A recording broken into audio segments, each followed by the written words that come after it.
Ayo kita cari kehendak Papa dalam hidup ini. Amin. Usahakan untuk mengerti apa kehendaknya. Karena di Alkitab juga hanya ada satu tulisan. Ini hebatnya. Satu kali ditulis saja. Apa itu kehendak Papa?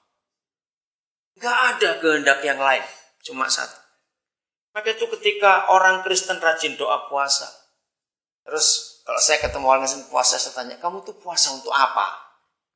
Jawabannya, aku lagi cari kehendak Tuhan. Wih, keren betul. Ini saya kejar, ayo jujur. Siapa yang pernah puasa atau rajin puasa? Kira-kira suruh puasa untuk apa? Ayo cepet-cepet. Apa? Urusin badan. Oh, itu kan puasa, diet. Iya, satu tujuan. Tujuan apa contohnya? Nah, kembali masalah lagi. Kenapa? Brother Emil kenapa dia bilang? Oh, dia. Iya. Enak. Jadi ayo kita lihat tujuan.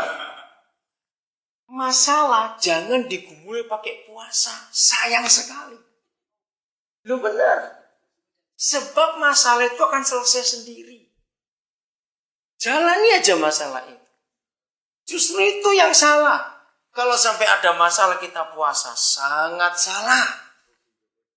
Kenapa? Iya. Rugi luar dalam. Makanannya kita nggak makan. Padahal saya sendiri juga. Jadi salah kalau berpuasa.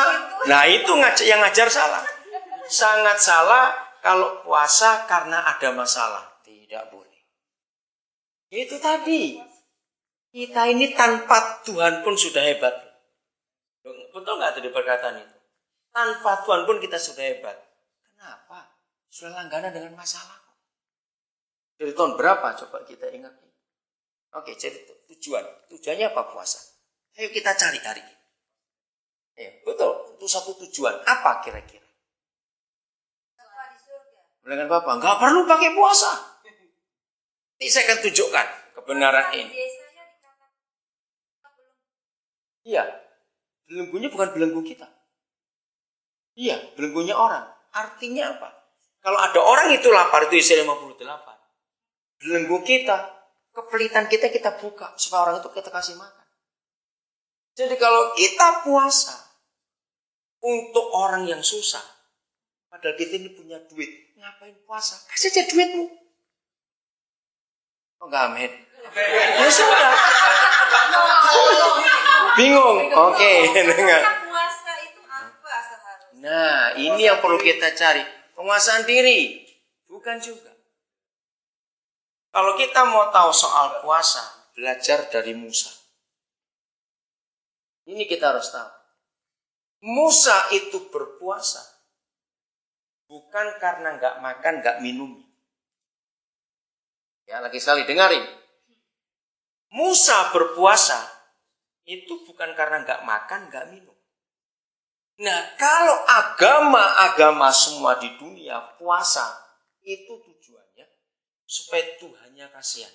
Ya daripada nikmati aku turutilah, gitu. Ngerti? Itu puasanya agama-agama.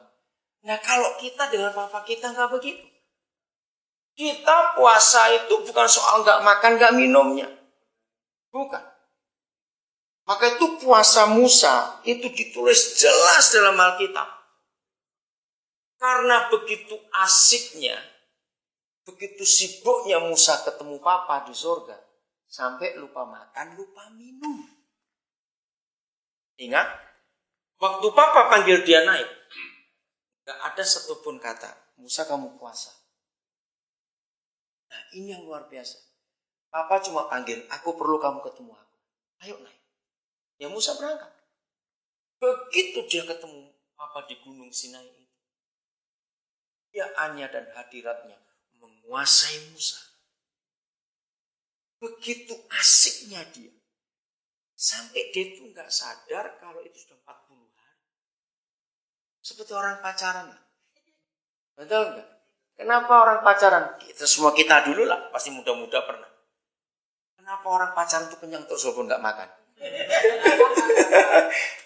Karena ketemu pacarnya. Nah, Kenapa? Maka itu puasa yang benar bukan soal nggak makan, nggak minum, tapi asik ketemu Papa. Jadi kalau kita berpuasa, saudara, tapi masih bekerja, nggak ada gunanya. Puasa yang benar itu, lagi saya bukan puasa agama ya. Kalau agama berpuasa seperti itu, terus saling pamer, kamu kuat berapa hari? 30 hari, kalah aku 31. Oh kalah kamu, aku 35. Nah itu puasa agama. Kalau puasa kita tidak. Kalau kita puasa harus nggak boleh kerja, nggak boleh kemana-mana. Handphone harus mati. Kita asik dengan Papa. Asik betul. Sampai lupa makan, lupa minum. Nah seringkali kita begini. Gembala ngumumkan, saudara Rabu depan kita puasa. Biasanya ini ya, jangan marah, saya cuma ngomong. Selasa malam makan kenyang-kenyang. Karena besoknya mau puasa. Itu salah. Selasa malam kita makan kenyang-kenyang gitu, karena besok Rabu mau puasa.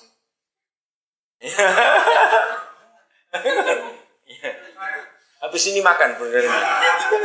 Nah, terus diberitahu gembala, kita buka jam 4 sore. Jam 12 sudah lapar sekali. Hanya 4 jam lagi. Hanya 4 jam lagi. Wah kita sibuk kerja, sibuk segala macam. Jam 3. 1 jam lagi, 1 jam lagi. 5 menit jam 4. Kita ngeliatin aja jam. Tik, tik, tik.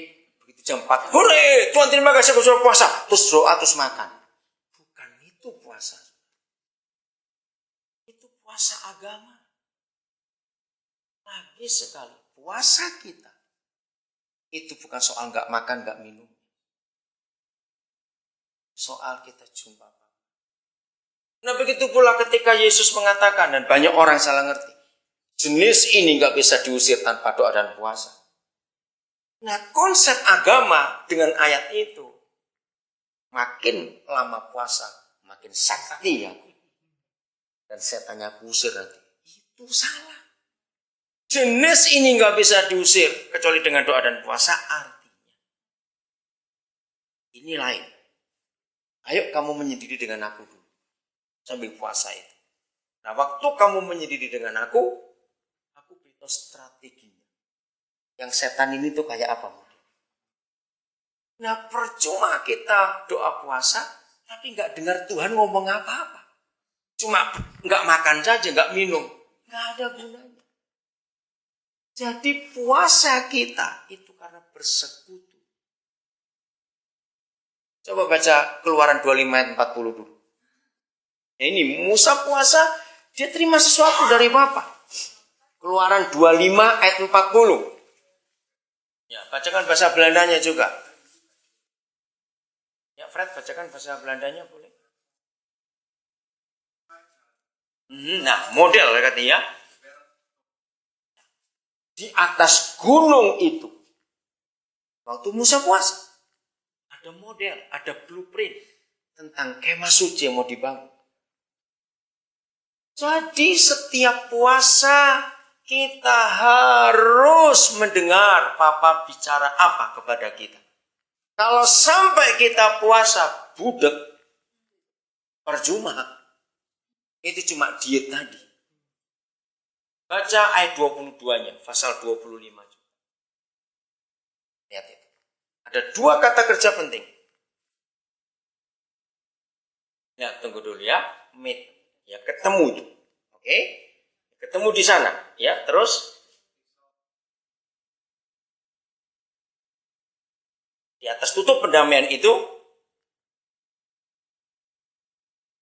Ya, di antara 2 kerub. Terus. Nah, itu. Kata spreken, garis bawah. Ya.